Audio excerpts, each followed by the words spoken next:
नमस्कार भाई और बहनों, मैं मनमोहन सिंह आज आपके पास एक नया टॉपिक लेकर आया हूं कि त्रिया चित्र किसे कहते हैं और क्यों स्त्री समझ से बाहर है। त्रिया चरित्र ज्यादातर लोग किसी भी स्त्री को जब भी वो कुछ कह देते हैं ऐसा कि तेरे अंदर बहुत त्रिया चरित्र है, ये है वो, और वो मतलब कि एक सही साइन नहीं जाता उनको, जब कहते हैं तो एक तरह का ताना मारते हैं उनको। तो आज मैं आपको समझाने जा रहा हूं कि त्रिया चरित्र होता क्या है और क्यों स्त्री समझ से बाहर है और इसमें किस ग्रह का सबसे ज्यादा योगदान है। इसे आप पूरा देखेंगे तो आपको समझ आएगा, और देखिए इसको पूरा तो आपको समझ आएगा कि त्रिया चरित्र क्या है और इसको गलत नहीं समझना चाहिए। तो मैं आपको बताने जा रहा हूं। आप देखो कि त्रिया चित्र किसे कहते हैं, क्यों समझ से बाहर है स्त्री। तो 3 प्रकार के गुणों से बनी है स्त्री। तो ध्यान से देखिए, 3 प्रकार के गुणों से बनी है स्त्री: सात्विक, राजसिक, तामसिक। 3 प्राकृतिक गुणों की रचना है जो सत्व, राजस तथा तम नाम से जानी जाती है। इन तीनों को चलाने के लिए त्रिदेवों की रचना की गई थी। प्रत्येक जीवित एवं निर्जीव तत्व की उत्पत्ति या जन्म इन्हीं गुणों के अधीन है। इनके बिना संसार का संचालन असंभव है। इन देवियों के भैरव ये 3 गुणों से बना: सात्विक, राजसिक, तामसिक। इन 3 गुणों को चलाने के लिए त्रिदेवों की रचना हुई, इनको भैरव बोलते हैं। तो तामसिक गुण, सात्विक गुण और राजसिक गुण। ध्यान से देखना चाहिए। भगवान शिव जो है वो तामसिक गुण में आते हैं, भगवान ब्रह्मा जो है वो सात्विक गुण में आते हैं, और भगवान विष्णु जो है वो राजसिक गुण में आते हैं। अब इनकी आगे इनकी जो देवियां हैं वो भी ऐसे ही हैं: महाकाली, पार्वती, दुर्गा, सती इत्यादि। इनको तामसिक गुण में आती है। सात्विक गुण में मां सावित्री, मां सरस्वती इत्यादि सात्विक गुण में आती है। राजसिक गुण में आती है मां लक्ष्मी तथा कमला इत्यादि। ये राजसिक गुण में आती है, राजसिक गुण में आती है। जब तमो गुण प्रखर होता है तब बनती है, तब कहलाती है काली। जब तमो गुण प्रखर होता है तब कहलाती है काली।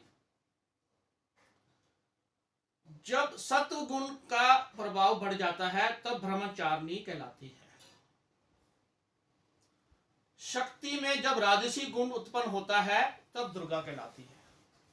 काली, ब्रह्मचारिणी, दुर्गा, भगवान शिव, भगवान ब्रह्मा, भगवान विष्णु। इन गुणों से मिलकर बनती है एक स्त्री। एक स्त्री में ये सारे गुण पाए जाते हैं। इसे बहुत ध्यान से समझिए कि एक स्त्री में ये तीनों गुण पाए जाते हैं। अब आगे चलते हैं। कोई भी स्त्री इन 3 गुणों को कभी भी धारण कर सकती है। ये लाइन को समझो। कोई भी स्त्री इन 3 गुणों को कभी भी धारण कर सकती है, पुरुष ऐसा नहीं कर सकता। इसलिए कहा जाता है कि स्त्री को कोई भी समझ नहीं सकता है। इसलिए त्रिया चरित्रम शब्द को गाली की तरह उपयोग नहीं करना चाहिए। इस लाइन को भी समझिए कि हमें त्रिया चरित्रम शब्द को गाली की तरह उपयोग नहीं करना चाहिए, बल्कि इस शब्द का असली मतलब जाने। कोई भी स्त्री इन 3 गुणों के बिना संपूर्ण नहीं होती। प्राकृतिक का ये नियम है। कोई भी स्त्री इन 3 गुणों के बिना संपन्न नहीं होती। प्राकृतिक का ये नियम है। बशर्ते जरूरत होती है इन 3 गुणों में सही संतुलन की। प्रत्येक स्त्री को भी यह समझना चाहिए। अब ये 3 गुण इतनी तेजी से धारण करती हैं कि हम हैरान हो जाते हैं और हम समझ नहीं पाते कभी भी। तो इसकी वजह क्या है? कौन सा ऐसा ग्रह है? तो स्त्री में चंद्र तत्व, चंद्र ग्रह के गुण अधिक होते हैं।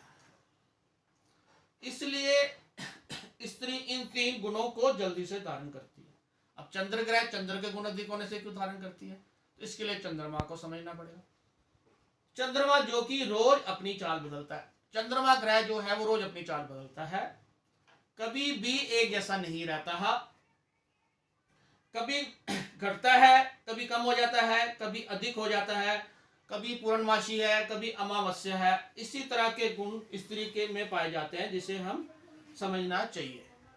तो आप इसको समझिए कि चंद्रमा रोज घटता बढ़ता है, कभी अमावस्या है, कभी पूर्णमासी है, कभी बहुत खुशी है, कभी बहुत अंधेरा है।